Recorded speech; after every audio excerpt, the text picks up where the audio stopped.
নদী শেষে পানি শুকিয়ে ফেলার পর জাপানের এক গ্রামবাসী ক্যামেরায় এমন কিছু বন্দী করলেন যা দেখে পুরো বিশ্বের মানুষ চমকে উঠেছে। স্ক্রিনে এখন আপনারা যে ভিডিওটি দেখছেন, দাবি করা হচ্ছে এটি লোকগাথার সেই রহস্যময় প্রাণী কাপা বা জলমানবের একদম আসল ফুটেজ। বন্ধুরা, জাপানি সংস্কৃতিতে কাপা হলো একটি অত্যন্ত চমৎকার কিন্তু ভীষণ ভয়ঙ্কর জলজ প্রাণী।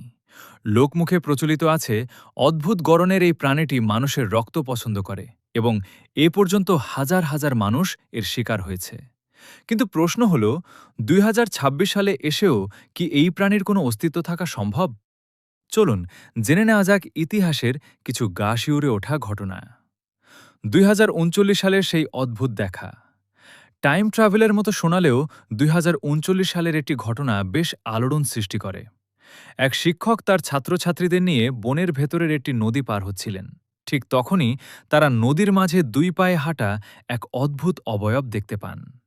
ভিডিওটি জুম করলে স্পষ্ট দেখা যায় প্রাণীটির গায়ের রং একদম সবুজ, মাথায় কোনো চুল নেই এবং পিঠে কচ্ছপের মতো খোলস শুয়েছে। শিক্ষক মহাশয় দেরি না করে ক্যামেরায় এর ছবি তুলে নেন।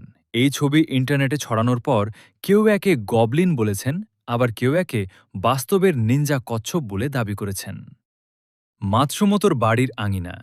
১৯৯১ সালে জাপানের মিয়াজাকি অঞ্চলে মাতসুমোতো নামের এক ব্যক্তি রাতে বাড়ি ফিরে তার উঠোনে মাত্র ১২ সেন্টিমিটারের কিছু অদ্ভুত পায়ের ছাপ দেখতে পান।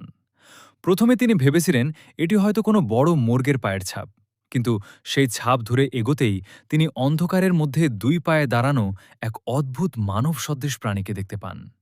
তিনি এর একটি ছবি তুলতে সক্ষম হন, যা পরবর্তীতে ইন্টারনেটে তুমুল বিতর্কের জন্ম দেয়।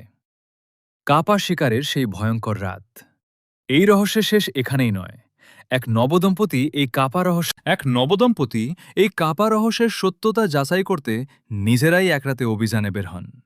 তারা জানতেন কাপা শশা খেতে খুব পছন্দ করে, তাই তারা বড়শির মাথায় কিছু শশা গেঁথে নদীর পানিতে ফেলে দেন।